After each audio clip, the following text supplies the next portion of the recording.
Estamos aqui na Escola de Medicina, Veterinária e Zootecnia da UFT para a gente fazer uma matéria aí muito espontânea, muito legal, com um professor que é parceiro, que é amigo, que faz tudo aqui no cenário rural. Ele é mais do que parceiro, ele é o cara do cenário rural.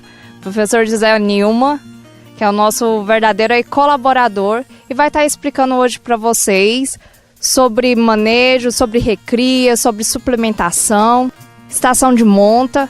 Vai estar dando várias dicas de como fazer a sua produção melhorar e ter mais produtividade no campo.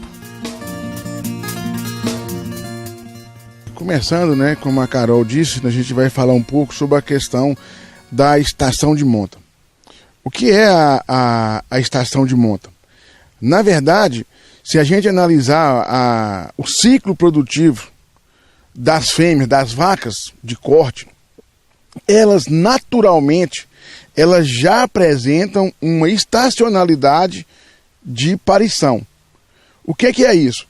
Quer dizer o quê? As vacas tendem a apresentar cio a partir do momento que melhora a disponibilidade de forragem, de alimento nas pastagens. A partir do período das chuvas, a gente pega uma época onde aumenta a disponibilidade de pasto e as vacas conseguem começar a recuperar sua condição corporal, a ganhar peso, e aí elas começam a apresentar cio. Então, na verdade, a estação de monta, ela é o quê? É o produtor organizar essa coisa que já ocorre naturalmente nos rebanhos, que é as vacas concentrarem o aparecimento do cio nas épocas de maior disponibilidade de pasto. Qual é a estação de monta ideal? Tecnicamente, o que a gente sugere é começar com a estação de monta mais longa. Ou seja, se o produtor rural conseguir fazer com que durante o período da seca essas vacas não estejam com touro, já é o primeiro passo.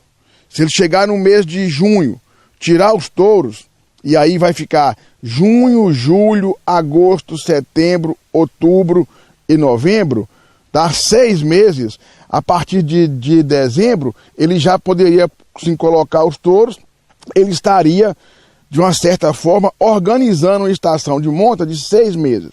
6 meses é a duração ideal? Não. Mas a pessoa não pode começar com a estação de monta com a duração ideal. Ele começa com 6 meses e ele vai tirando, por exemplo, 1 mês a cada ano. Em média, no Brasil, o que se tem trabalhado é com estação de monta de 90 dias. Teoricamente, poderia ser de 35 dias.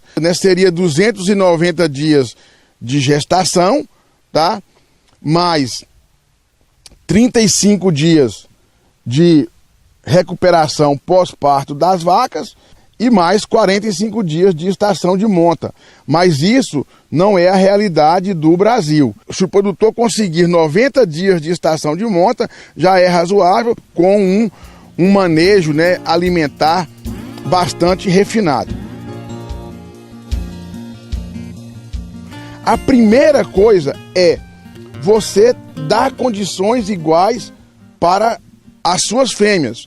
Todas as vacas têm aquela estação de monta, elas são submetidas a uma condição muito parecida. O que permite que, ao final da estação de monta, se você deu condições iguais para todas, ou uma condição mais homogênea, aquelas que não entrarem em reprodução, aquelas que não emprenharem, você pode descartar como sendo animais de uma menor habilidade reprodutiva. Isso de uma maneira geral. Lógico que tem outros parâmetros a serem avaliados. Outra coisa que é muito interessante na estação de monta é a questão do seu manejo na propriedade rural. Quando os animais, as vacas, vão emprenhar, por exemplo, num período de 90 dias, tá? E obviamente que elas vão parir num intervalo de 90 dias. Então você cria lotes, você aparta lotes de bezerros mais homogêneos, que foram submetidos às condições muito parecidas. Para sua comercialização, isso é muito importante. Você comercializar os animais numa idade muito próxima, você tem um padrão para comercialização.